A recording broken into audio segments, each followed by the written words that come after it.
নমস্কার বন্ধুরা, আজকে রাত্রে ডিনারে আমাদের পেটাই পরোটা আর আলুর দম, নিরামিষি আলুর দম।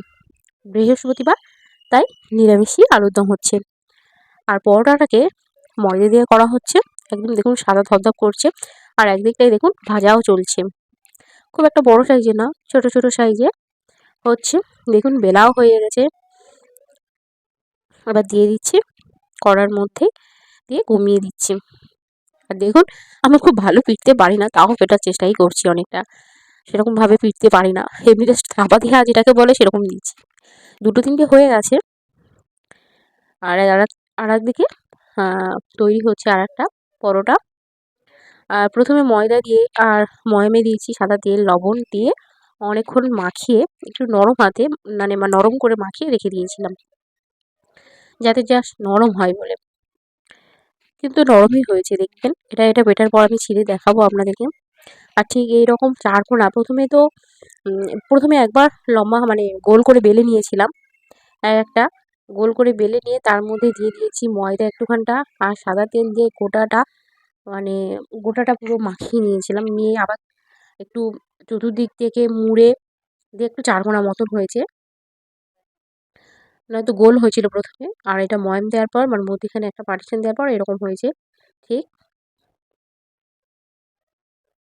আর দেখুন, এটা কড়াইয়ের মধ্যে দিয়ে আর একটা পিটবো। আর এগুলো করতে কিন্তু অনেকটা সময় লাগে, একা দ্বারা হয় না, দুজন মিলে করতে হয়। কিন্তু বেশি জন ঘরের মধ্যে খাওয়া, তো সেই জন্য বেশি জনের দরকার নেই। আর দেখুন এই পরোটাকে ছিঁড়বো, কত সুন্দর সফট হয়েছে দেখুন। ঠিক এরকম এরকম সাইজের হয়েছে, এতটা হয়েছে, এখনো আছে অনেকগুলো। আর দেখুন এটাকে ছিঁড়ে দেখাচ্ছি, একদম নরম সফট তুলতুলে হয়েছে পুরো।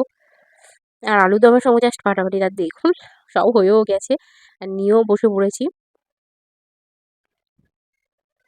পরোটাটা দেখুন একটু করে কাটছি,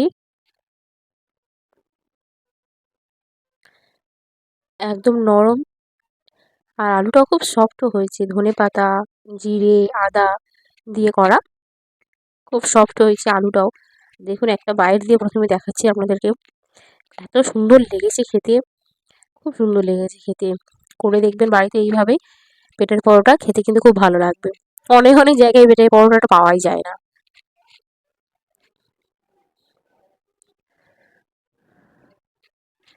খেতে কিন্তু খুব সুন্দরই লেগেছে। আর একবার বাইট দেবো, সেই জন্য আর একটু ছিঁড়ে নিচ্ছি।